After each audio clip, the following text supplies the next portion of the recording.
and welcome to the Memoir channel. Today I'm going to be speaking with Meredith Maran about her memoir, The New Old Me, My Late Life Reinvention. And I just want to tell you a little bit about Meredith because she's damn impressive.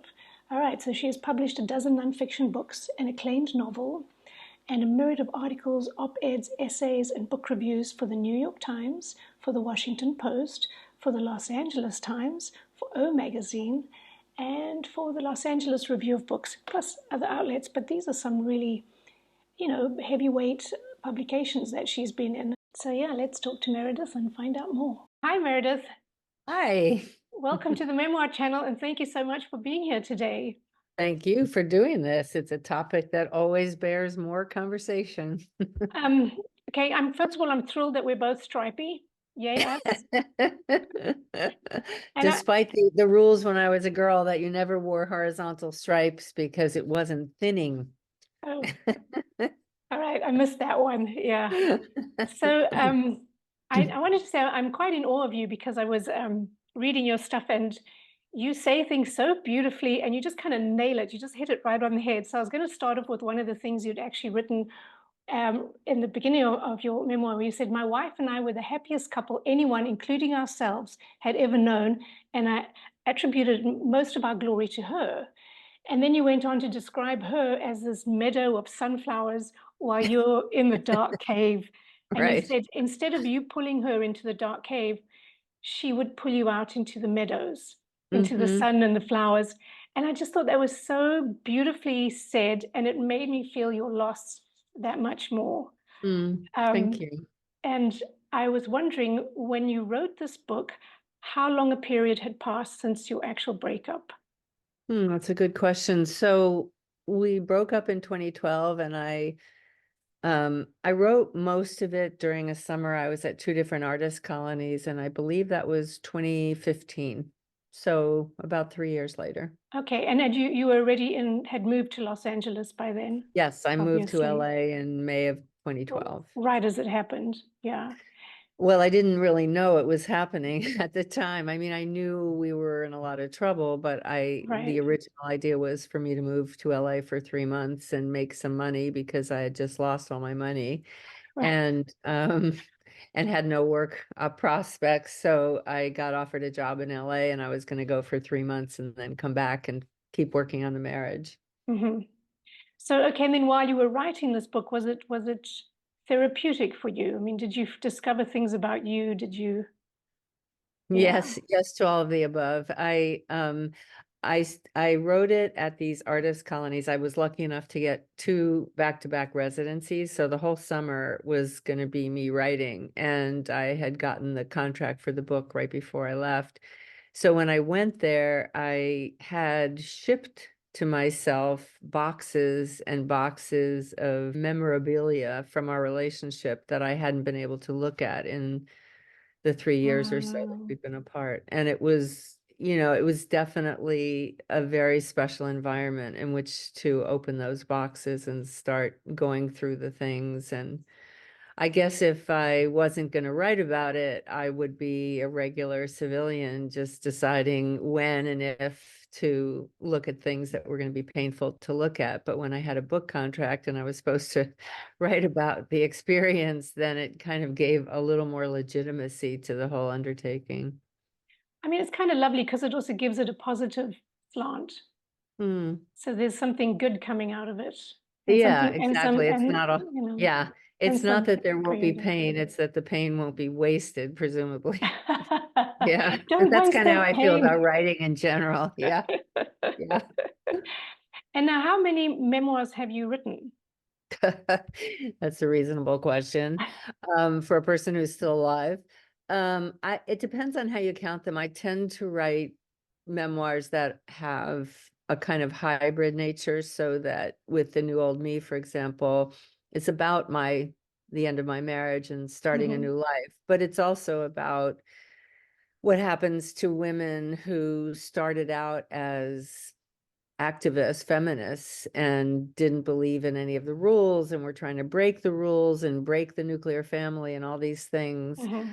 So when I tell my own story, I always try to tell the story of a bigger social issue and Hmm. tie them together. So that's, yeah. Oh, that's And fabulous. yeah, and most of the memoirs I've written have been heavier on the journalism element than this one is. So I think if you include everything, I think I've probably written 6 or so. Mm. Are you working on another one?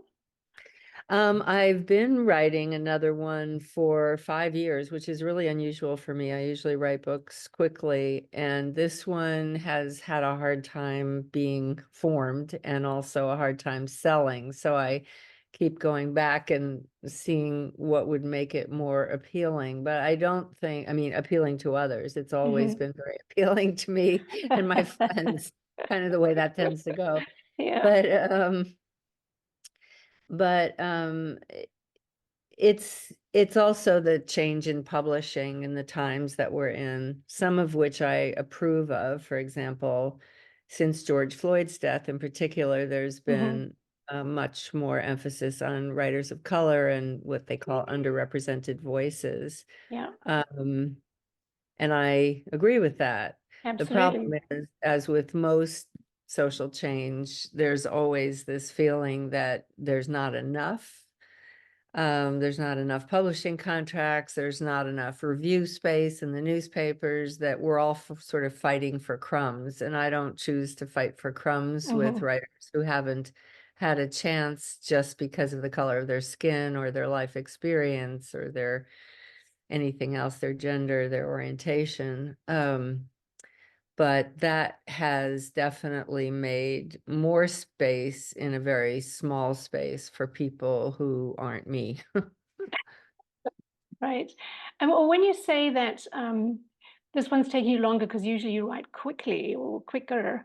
So how long Mhm. does a book, I mean, for example, how long did The Old New Me take you, more or less? Um, the New Old Me took probably once I started actually writing it, I think it took about a year. But there's when you do memoir, there's which I know is the topic of this Hmm. conversation, there's always the living it time. So I was in that marriage for 16 years. So you could say I was writing it the whole time, but also writing specifically about the end of the marriage, as I said, I did a lot of other kinds of work than writing about it for 3 years before I Hmm. started. So the book itself, once it was under contract, I probably spent 6 months writing the book proposal, which is the first stage with a memoir or a nonfiction book. And that went pretty smoothly because I had a very sort of simple, straightforward concept for the book. It wasn't high concept or anything anyone had to Hmm. sort of figure out. It was very straightforward, chronological recounting of starting a life at 61. Um, Yeah. so that went pretty quickly. And also having the time and having the whole summer to do nothing besides write, Yeah. That's lovely, go to isn't it? dinner with people who are struggling with the same kinds of things every night Fantastic. that I It's was. a nice Yeah, that made environment it to a be lot in. faster. Yeah, yeah. Yeah, and I love this one quote, and I actually that you put in from Gloria Swanson. You said, "I've given my memoirs more thought than any marriage," right? Because you can't divorce a book. And I Right. love that. I'm like, no, you certainly Yeah. can't. So I was wondering when you went into this, were you thinking about that? Um, no, I gave my marriage a lot more thought than I gave the memoir about the marriage. Yeah, true. Not just thought, but everything, you Mm-hmm. know. Um, Mm-hmm. and when I was giving my all to the marriage or giving my all to any relationship that I'm in, it's wholehearted and it's very present. It's Mm-hmm. always thinking about the future, even when it's a friendship or a professional relationship. I never am just sort of in the moment, yay, isn't this a great relationship or doesn't this suck? It's always, what are we building? And with a Yeah, marriage, of course, it's very explicitly, what are we building? And with the book, I kind of think about what I want to build with a book before I get the book contract. That's what writing the book proposal is about. yeah. And I mean, I found it interesting too that you said, and what went wrong? And then it's like, yeah, this is what you have to uncover now is what actually happened and how come it Yeah. wasn't, how come it didn't work. Since you were putting all, if you give it your all, it's like it should work. Yeah, yeah, all Yeah. the rules were being followed. Yeah. Well, that may or may not be true. I mean, I think what the rules are really change. I've been married several times, depending on how you count, um, to boys and girls. And I think some of the rules that I was holding for myself when I was married to my wife, the subject of the book, are rules that I no longer hold, Right. as a result of the divorce. I think God willing, we learned something from each Right. experience. Right. And then, I mean, for me, I got a kick because, I'm in Portugal now, and I kind Yeah. of got a kick out of you going to Laurel Canyon and you're in Lookout Mountain, and I have all these friends that live there. I'm like, oh, that's my Uh, heart. yeah, there's a lot of product placement in this book. It's not just the things that people do that I find are such a shortcut to writing about them. Hmm. When there used to be magazines and I used to work for magazines and I would travel the country. One time I was doing a story about the Modern Family before there was such a TV show. And I was going from town to town to city, meeting with different kinds of families and asking them what made them work and what didn't. And I would always, when I Mm. arrived at the family's home, the first thing I would do is open the refrigerator with their permission, of course.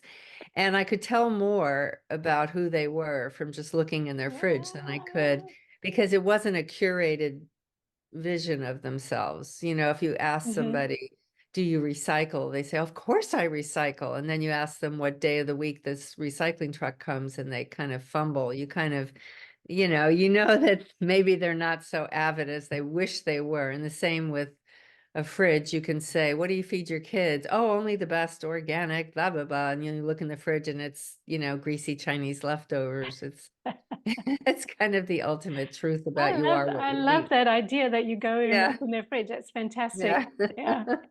Yeah. I'm glad you can't see in mine. And then, I mean, I love that you put this book together about the memoir writers. Hmm. Why do we Yes. write about ourselves? Yes. That's pretty fascinating. So, and you got to interview all these different memoirists. I did. I wrote a book first called Why We Write, and that was a more general book, a same exact format. I Hmm.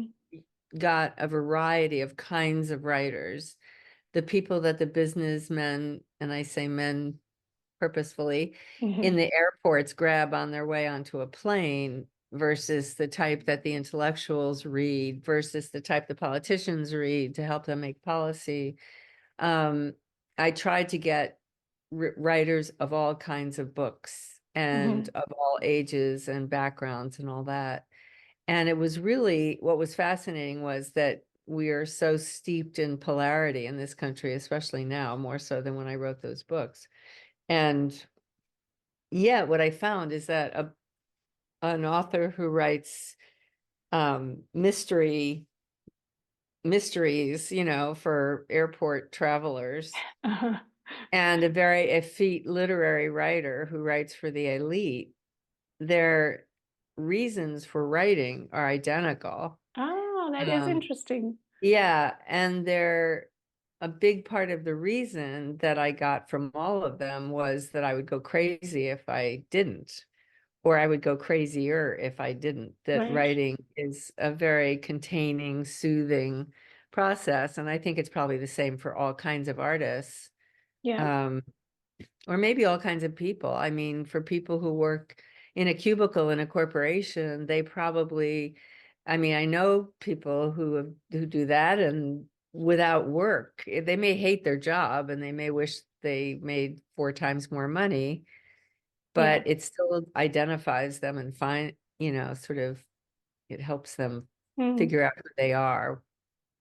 Well, I mean, And then, that is a good point because I think if writing is your thing, it doesn't really matter what you're writing. That is now part of who you are and your creative outlet. And yeah. yeah, yeah.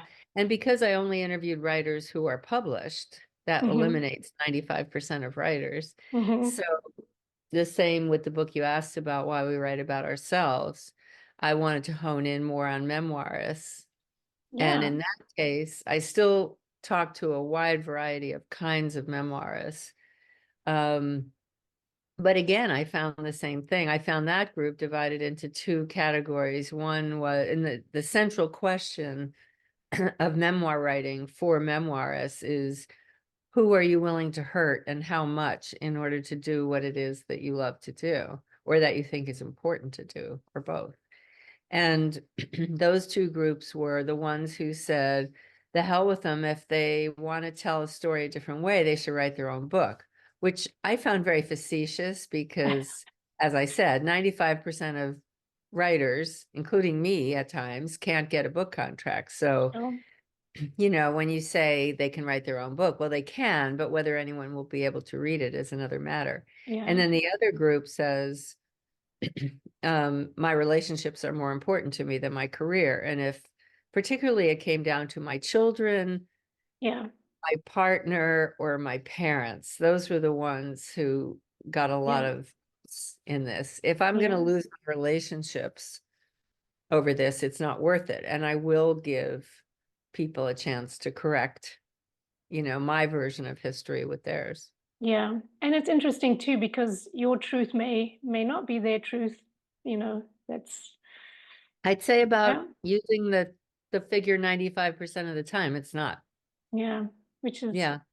also I really mean, I just interesting. I just am writing a piece. Well, I wrote it and it's in production now, about having a next door neighbor and a close friend who recently signed up for the IDF in Israel as a fighter. And I Hmm. didn't know this. I wondered where he'd gone to, and then I saw him on Instagram in Wow.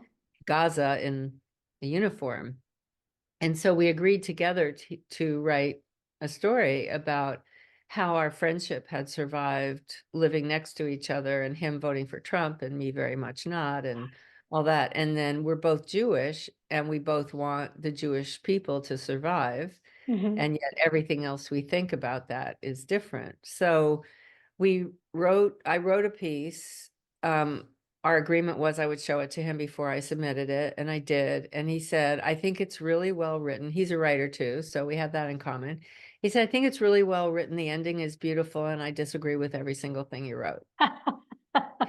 And he doesn't just mean opinions, he means what actually happened. Yes. Yeah. Did his dog Wow. really stand at his side when I walked into the cafe to meet him? Things like that.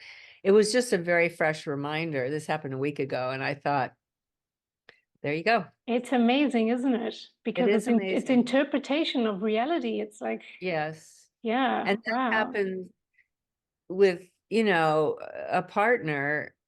You can have an argument, and 30 seconds later, you can say, when you said, say, I didn't say that. And you Yeah. both believe what you're saying. Nobody's Yeah. lying. Yeah. No, it's fascinating stuff. Wow. Yeah. All The right. difference So, is you're trying to make meaning when you write a memoir. You're trying to create meaning out of a human interaction that has a lot of yeah. importance to you because you're trying to make a point when you write about it. Just as when you have a fight with your partner, you're trying to make a point and Yeah. it has meaning to you because you want them to see things your way. When I interview people, I always ask them as well, who some of their favorite memoirists are. And Mhm. one of the ones I get most often is Cheryl Strayed. And I saw that she was one of Oh, the people you interviewed, right? So can you yes. tell me a little bit about her? Well, I know of her. I've met her a few times, and then I did interview her, and we have a lot Hmm. of overlapping circles in our writing lives. Um, but her book, Wild, really changed the world of memoir. And I remember I'm also a book reviewer, and Hmm. I remember when her book was, before it came out, it was in galleys, which for your listeners is the pre-publication version of the book that the publishers send to reviewers so we can have it before the book is printed. And so I had just gotten a galley for Wild, and I went to visit a friend who lives on the East Coast, and she's a Hmm. reviewer too. And on her desk, on the top of her pile of books, was Wild. Wild. And I said to her, I had the strangest feeling because I get 10 books a day on my porch, that publicists hope I will review, and she probably gets more. And I said, when I went through my pile that day, I felt the heat of this book. And it was before it came out, so nobody knew how it was going to do. And she said, that's exactly why it's on the top of my pile. This book is going to explode. And I don't know if you remember, the cover was one hiking boot, The boot. which turned out to be part of the story, that she lost one of her boots early in the hike. And she threw the other one away, right? Yes, She's exactly. like, Might fuck as well it. have none rather than one. But it was really interesting how that book just really caught fire. And, I think even though it was about things, it was about grief, losing her mom, it Mhm. was about her own transgressions, it was about so many things, solitude, but it really was one woman's story. It was sort of an archetypal memoir in that sense. As I Mhm. said earlier, I try to write, because I'm an activist, I try to write books that have, excuse me, some some activist meaning to them. And I think Cheryl also has a lot of philosophy and Yeah. principles behind her life and what she writes, but it was a book that said a book about one woman's life experience encapsulates so many of our universal life Yeah. experiences that it can be universal even when it's very particular. Yeah. I mean, I think it's lovely because actually you mentioned someone called Abigail Thomas. Hmm. And you said that when you were in the despair, you were reading her memoirs as a sort of a therapy, right? Yes, And yes. so that's, I Uh, mean, because yeah. you're identifying and going, oh, if you managed to do that, I can manage to do it, right? Yes, Abigail Thomas happens to be the one I think of when I think, are there any writers older than I am? I'm 72 and Abigail is in her 80s. So, Uh, yeah. Well, actually, would you mind reading us a bit from your book, from your memoir? of course I And that will. being all right, I'll read yay. you, per your request, I'll read you the very opening Fantastic. Thank couple you. of pages. I'm going to put you on the full view here. So I'm going to put on, here we go. There you Okay. go. And this is really where the book started.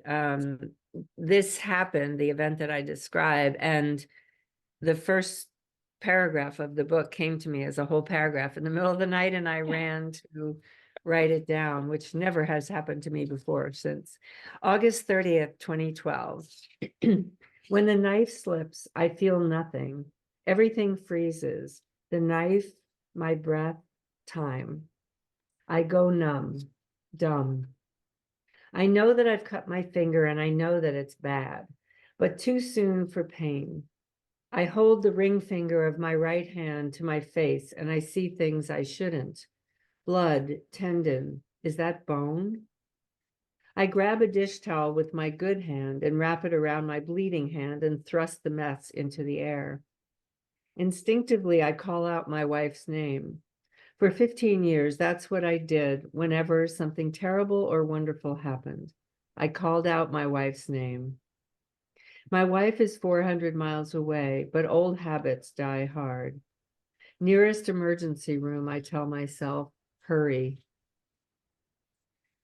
I don't know where the nearest hospital is or how to get there. This is Los Angeles, not Manhattan, my childhood hometown of the geometric grid, nor Oakland, where I lived for the past 30 years, with its numbered east-west avenues. I don't know where anything is or how to get there. Los Angeles's twisted gridlock of four-lane streets and scrimmaging intersections. The nearest hospital, Siri tells me, is 15 minutes away. Everything in LA is 15 minutes away, the locals say, and it takes an hour to get there. The dish towel on my finger is soaked with blood already. I hope this time the locals are wrong. Yeah, I laughed when I read that everything is 15 minutes away because it kind of is, isn't it? But it isn't. Yeah, yeah. There were so many times when I first moved here and I would see, I was going to a bookstore for a friend's reading and it said, oh, it's on 3rd Street. Oh, 3rd Street is just 10 blocks away. No problem. And I would leave 15 minutes to get there and it would take me 2 hours. Yeah. Now, Yeah. you're still in Los Angeles, I'm right? still in Los Angeles and Yeah. also I am happily in a new relationship. Well, it's 2 years old at this point with someone who lives in Palm Springs in the desert, which is actually 2 hours away. But it's Yeah. meant to be 2 hours away. It's Yes. actually Yes. 110 miles away, so it's allowed Ah, to be that long. well, that's lovely. Good. I'm glad to hear that. So okay, so you're working on something now. You're having a little bit of a hard time with it. You're not quite. Yeah, yeah. I'm doing a lot of things now, actually. I'm writing book reviews for the Washington Post and the LA Times Mhm. and a bunch of publications. I really love doing that because it's really an excuse to write an essay. Mhm. Um, and also, I love to promote books that normally wouldn't be promoted. I have some leeway, so I can review books that don't, that need my review rather than being one of 20 people to review, Right. Oh, a that's lovely. bestseller. Yeah. That's lovely. Um, yeah, it's very meaningful to me. And also I edit other people's books. I've done a lot of that in the last 10 years, and I love doing that because I'm such a genius when it's someone else's book. My name's not going to be on it, and I can just think of all the wild things, and I do a really great job of editing other people's books. That's great. And I've been very lucky. Anne Lamott, the wonderful writer and human being, many, many years ago, we both published a book at the same time, and both were about motherhood. And she and I became friends, and she told me years ago that she would support me in whatever way she could when she got rich and famous. And she has done that. So she will go on book tour, and people come up to her and say, "Can you edit my book?" And she always tells them to call me. So wherever she Oh, goes, I get calls, fantastic. which is so generous. I really like to tell people about that because she's such an amazing person and so popular. And I think a lot of people think, well, she's probably not very nice in real life, but she is really nice in real life. Good. That's And that's also writers so tend nice to, to hear. yeah, writers tend to stick together, especially women writers. It's a beautiful sisterhood that we have. We really help each other out. Yeah. And then I also write occasional essays, as I am doing now, about my friend who's fighting for Israel in the army. And and then I write just random things sometimes, and occasionally I'm able to get them published. So it's a big, broad life. Yeah, but I mean that's lovely because you've got all these different things going, and they all sound like they really feed you. You're being Exactly. well fed, and that's important. Exactly. It's Yes, that's important. the important thing. Yeah. Yeah. So do you think that there's more women tending to write memoir, or is it pretty even, men and women? I don't know if it's statistically true, but it's definitely my experience that it's much more of a woman's genre. And I think Yeah. before Cheryl Strayed, actually, and before James Fry, who Yes. wrote it in little pieces and then was accused of Yeah. lying about all kinds of things. Those were really the two big memoirs, I think, that changed the visibility of memoir as a legitimate genre. Mm, Um, and so, but now I feel more women are doing it than men mm. and reading them as well. And what is one of your favorites? My favorite memoirs. Yeah. I have one favorite that has not changed in 10 or 15 Oh, years, which let's is hear it. Patti Smith, the musician and Uh-huh. writer, wrote her first memoir, Just Kids. And it's about her friendship with an artist, a visual artist, Robert Mapplethorpe. And I cannot even tell you why. Some of it had to do with the fact that she wrote about a time in New York when I was doing very similar things to what she was doing. Um, it was about the beatniks and the hippies, and just Hmm. sort of the way the essence of the book was about her friendship with Mapplethorpe and how he was gay and they weren't lovers exactly, but there was no name for what they had with each other. They were each other's Hmm. person. Hmm. And I love the affirmation in that, the permission it gives other people to say, well, my husband is this, but my best friend is that, and my mother is this. And yeah, Hmm. I love Hmm. that book a lot. I love a book there's an author called Stacy Durasmo, and she wrote, it's actually not a memoir, so I guess that's cheating. It's a novel, but it reads like a memoir Okay. about a gay family way back in the day before gay people were allowed to have kids. And so a lot of times I like books, memoirs or other books, because they advance an idea in the culture that Hmm. becomes more popular because of the book. And I like that. Yeah. Unless the author is a Republican, then I don't like that. I mean, I read one by Josh Kilmer Purcell. I hope I'm saying it right, called "I Am Not Myself These Days," and Oh, that's a he great title. he is by night he's a drag queen, and by day he works in an advertising agency. But he really goes into this world that I had no idea existed, and I love that. Mhm. And so I Yeah. agree with you. Like it expands your worldview to hear Yeah. these It's a things. memoir when it's good is a magical um melange of it has to be good writing because trees die to publish a book, and it has to be worth the trees. And it Uh, also, in my mind, has to give us something besides the salacious details or, I am Prince Harry or, yeah, I'm a celebrity. When it's a normal person writing, my definition of normal might be broader than some, but, just a regular person writing about their life, there has to be something that connects to the yeah, universal experience. yeah. Wow. Okay. Well, thank you so much. You Oh, you're it's you're a delight. wonderfully interesting. It's lovely. Thank you so much. It's fun to see a little bit of an apartment in Lisbon. And I wish you all the best with this one that you're working on. And Thank you I so hope much. it comes out into the world. Thank you. I appreciate it. All right. Thank you so much. Take care, Nikki. Bye Thank you. bye. Bye.